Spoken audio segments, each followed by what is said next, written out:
ladies and gentlemen. Let's face it, most people are not living their own lives. They're living on autopilot, chasing approval, meeting expectations, and waiting for some magical right time to begin. But here's the truth. That right time doesn't exist. While you wait, life is moving one tick at a time, and every tick is a piece of you you'll never get back. Imagine standing at the end of your life, looking back, realizing that the dreams you buried under fear and doubt were the only things that could have made you feel truly alive. That moment would crush you. And yet, every single day you have the chance to prevent that from happening by deciding that your life belongs to you. This isn't a speech to inspire you temporarily. It's a wake-up call to make you live differently from this very moment onward. Life's most precious currency is not money, it's time.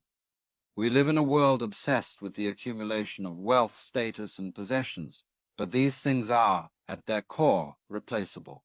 You can lose every dollar you own and find a way to earn it back. You can lose a house, a car, a job, and with effort, rebuild it all. But the one thing you will never recover is the moment you are living right now. It is spent the instant it arrives, slipping quietly into the past, becoming something you can never touch again. Time is life itself, yet most people treat it as if it's endless. They live as if there will always be another day to try, another day to start, another day to say what needs to be said. And while we postpone our lives, the clock is silently moving, indifferent to our excuses. Every second you waste is not just a tick on the clock, it is a fragment of your existence that vanishes forever. Money can create the illusion of abundance, but time is the true measure of it. People sacrifice their best years to earn more, thinking that when they finally have enough, they will start living. But by the time they reach that point, they often find that youth has faded, relationships have withered, and the passions that once set their hearts on fire have gone cold. They traded the irreplaceable for the replaceable, and that is a transaction you can never undo. The tragedy is that most of us don't realize how valuable time is until it's almost gone. We spend our days in distraction, endlessly scrolling, chasing meaningless comparisons, or trying to prove ourselves to people who may not even notice.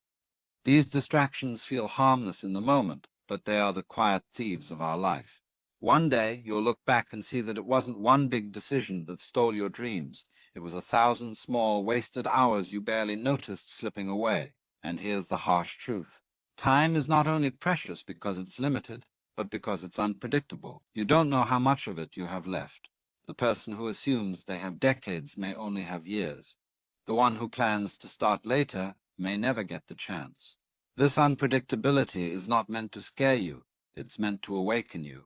It's a reminder that the most dangerous words in the human language are, "I'll do it later." Later is a promise the universe never made to you. When you see time for what it truly is, you stop giving it away so cheaply. You stop pouring it into relationships that drain you, into obligations that serve no purpose, into work that strips away your spirit without feeding your soul. You become intentional because you understand that every yes is also a no. A yes to one thing is a no to everything else you could have done with that same moment. And here's where it gets powerful. When you begin to treat time as your most valuable asset, your life changes. You become more present. You stop rushing through the days and start inhabiting them. You notice the details, the way the morning light spills across the floor, the warmth of coffee in your hands, the laughter that echoes in a room. You start to see that living is not something that happens in the future when you've achieved some milestone. It's something happening right now, in the smallest of moments, if you choose to be awake for them. You also stop tolerating things that no longer fit. You have no room for empty conversations, for drama, for environments that keep you stagnant. You stop trying to force yourself into places you've outgrown, because you understand that every hour you spend, there is an hour you'll never get back. If you ever doubt the value of time, imagine you only had a single day left to live. Suddenly, the meaningless noise would fall away. You wouldn't waste it arguing online, gossiping, or obsessing over what others think. You'd go to the places that make your heart swell, speak to the people who matter most, and do the things that make you feel alive. That urgency would strip your life to its purest form. The truth is, you already live under that same urgency, you just haven't accepted it.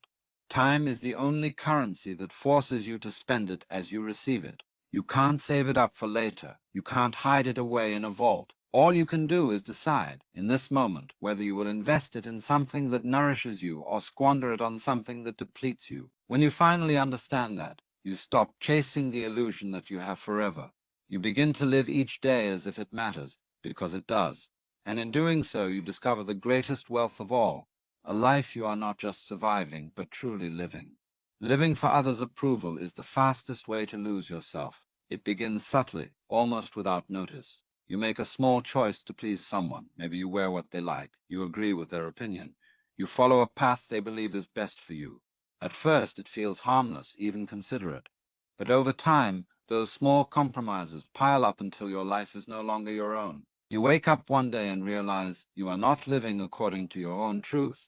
You are living in a performance, a carefully crafted role designed to keep others happy while you quietly disappear. Approval is a strange drug. It feels good in the moment, like a warm light shining on you, a signal that you belong. But it is also fleeting, conditional, and entirely dependent on the shifting moods of other people. The same crowd that cheers for you today can turn against you tomorrow. When you build your identity on their applause, you are giving them the power to dismantle it whenever they choose. The deeper danger is that living for approval makes you a stranger to yourself. You stop asking, "What do I want?" and start asking, "What will they think?" Every decision becomes filtered through the lens of how it will be perceived, rather than how it will make you feel. You dress for their taste. You speak in ways that won't offend. You pursue careers or relationships because they are respectable in someone else's eyes. And each time you do this, a small piece of your authenticity dies. This is how people end up feeling empty, even when they have it all. They may have success, wealth, and admiration, but deep inside, there is a quiet ache, the ache of living as an image instead of a person. You can fool the world, but you cannot fool yourself. Your soul knows when it has been ignored. One of the great illusions is thinking that approval will eventually set you free. You believe that if you finally win the love, the respect, the acceptance of others, then you'll be able to live as you wish. But approval is never permanent. It must constantly be earned, and the price is always the same, pieces of yourself. The more you give away, the more you must keep giving. It becomes an endless cycle of performance, and the longer you stay in it, the harder it is to remember who you were before it began. The truth is, the people who truly matter in your life will not require you to shapeshift to keep their love. Real connection is built on authenticity, not on pleasing. And those who demand you live by their expectations are not asking for your love, they are asking for your submission. When you start living for yourself instead of for approval, you will lose some people. That is inevitable. But the ones who remain will love you for who you are, not for the version you manufactured to keep them comfortable. This kind of love is rare, and it can only be found when you stop bending yourself into shapes that don't fit. The shift begins with one small but powerful decision, to let go of the need to be universally liked. This is terrifying at first because we are wired to seek belonging. But true belonging is not found in approval. It's found in the freedom to be yourself without fear. Ask yourself, if no one could judge you, if there were no risk of losing anyone's approval, what would you do differently? Where would you live? How would you dress? Who would you spend your time with? The answers to those questions reveal the life you are meant to live, the life buried under years of trying to be acceptable. When you stop living for approval, you reclaim your time, your energy, and your voice. You begin making choices not because they are safe or socially approved, but because they are true. And when you live from that truth, you radiate something far more powerful than approval. You radiate integrity. You become someone who does not need permission to exist fully, someone whose worth is not up for debate. The irony is, the moment you stop chasing approval is often the moment you gain respect. People are drawn to those who stand firmly in their own being, who move through the world without asking for validation. They sense the strength in it, the unshakable peace that comes from knowing who you are. But even if they don't respect it, even if they reject you for it, you will have something better, yourself. And that is the one relationship you cannot afford to lose. You were not born to fulfill someone else's script. Long before you could speak, the world began writing a story for you, a story shaped by your family's hopes, your culture's beliefs, and society's definitions of success. You were told what was good, what was respectable, what was possible for someone like you. You were handed a list of milestones. Go to school, get the job, marry, have children, buy the house, work until you're old, and hope there's enough time left at the end to finally rest. It was presented to you not as an option, but as the natural order of life. And so you start to follow the script. You memorize your lines, you hit your marks, you play your role, but deep inside, something feels off. You begin to sense that this life, as neatly packaged as it is, doesn't quite fit you. There are dreams in you that don't belong in the story you were given. There are roads you long to walk that aren't in the map you were handed. The trouble is, most people never question the script. They assume the discomfort they feel is just part of life, that everyone must sacrifice their individuality for stability, that personal joy is secondary to responsibility. They don't realize that the unease is not a flaw in them, but a sign that they were never meant to live according to a plan someone else designed. When you live by a script you didn't write, your life might look complete on the outside, but it will feel hollow on the inside. You may have the career, the family, the possessions, yet feel a quiet, aching absence. That absence is the life you were meant to live, but never gave yourself permission to create. No one else can write that life for you. Others can guide, inspire, or advise you, but they cannot know the full depth of your soul. They don't feel the pull you feel towards certain passions. They don't hear the same whispers in the quiet moments, the ones urging you towards something different. And so if you let others dictate your path, you will always be living in an echo of yourself, never in your true voice. Breaking away from the script is not easy. It requires courage, because the moment you deviate, people will notice. Some will question you. Others will judge. A few will even try to pull you back into the role they are comfortable seeing you play. They may accuse you of being reckless, selfish, or unrealistic.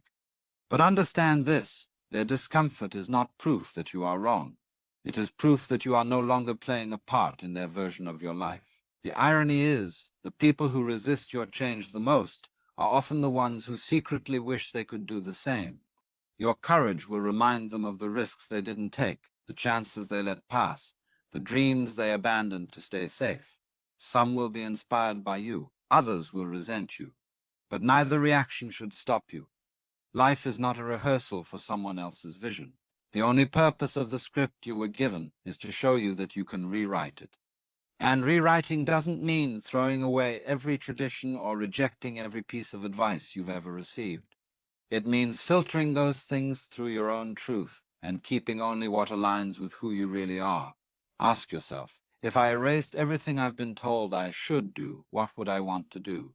If I forgot the expectations, the comparisons, the silent rules, what kind of life would I create? Those answers are the beginnings of your own script. When you live your own story, your days take on a different quality. Even the challenges feel lighter because they are struggles you chose, not burdens forced upon you. The victories feel sweeter because they are not someone else's definition of success, they are yours. You were born with a unique arrangement of talents, desires, and perspectives that no one else in human history will ever have again. To spend that life acting out a role you didn't choose is the ultimate loss. You don't owe the world a performance, you owe it your truth. And here is the most liberating thing. You do not need permission to stop playing the role. The moment you decide that your life belongs to you, you are free to close the old script, pick up the pen, and write something entirely your own. The question is not whether you are capable you are. The real question is whether you will spend another day speaking lines that were never meant for your voice. Distraction is the silent thief of destiny. It doesn't announce itself like a crisis, and it doesn't demand your attention in an obvious way. Instead, it creeps in quietly, offering small, seemingly harmless diversions, a quick glance at your phone, a few minutes lost in meaningless chatter, an evening spent on tasks that don't matter. Each distraction feels insignificant on its own, but together they form a web that keeps you trapped far from the life you were meant to live. The danger of distraction is not just in what it gives you, momentary entertainment or a brief escape, but in what it takes away without you noticing. It steals your focus, and with it, your ability to move toward anything meaningful. Focus is the fuel that turns vision into reality. Without it, Your dreams remain ideas, your goals remain wishes, and your potential remains unused. Most people underestimate how easily their lives can be consumed